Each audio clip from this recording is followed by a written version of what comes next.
Hi guys, andito kami ngayon sa Mahogany Market dito sa Tagaytay. After namin kumain sa Rosmar Pares Overload ay nabitin pa kami sa food trip kaya pumunta kami dito.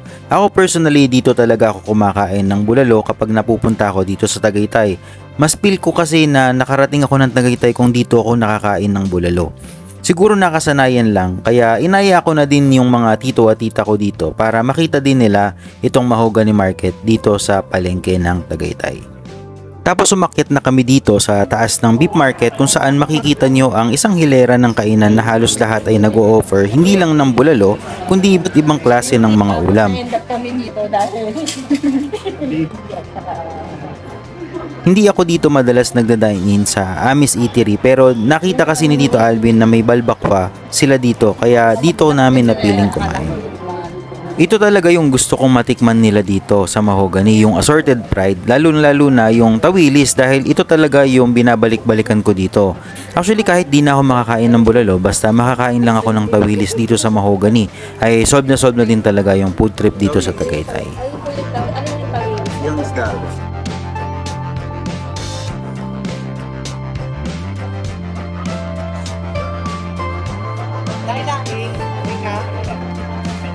Place in Tagaytay talaga ang tawilis.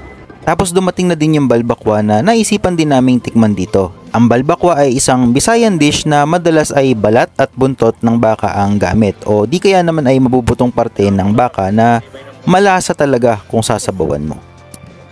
Tinikman nga ni Tito Alvin yung balbakwa and ang honest review namin is medyo kulang pa sa timpla.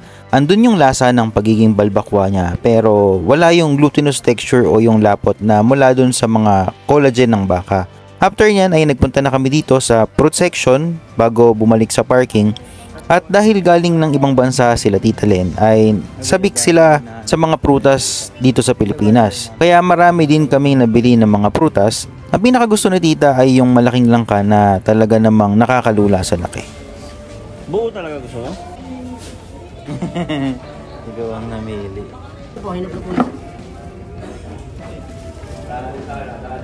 Pwede nang buksan. Okay lang po. Excuse po. O, sa ibang lugar ulit. Parang kung kumayari. 760 po. Ano nga nung senyorita, isang piling na gano'n. Hindi po akin yun, doon ang pisa. Nakikilo ko eh. Yan nga po yan. Yan po, 100 lang po yan. Sa planggana. Chico. So yun lang, kung pupunta kayo ng Tagaytay at hindi pa kayo nakapunta dito sa Mahogany Market, isa ito sa mga dapat yung daanan at pwedeng maging food trip destination dahil marami talaga kayong makikitang pwede niyong tikman at iuwi sa inyong biyahe. Yun lang, thank you!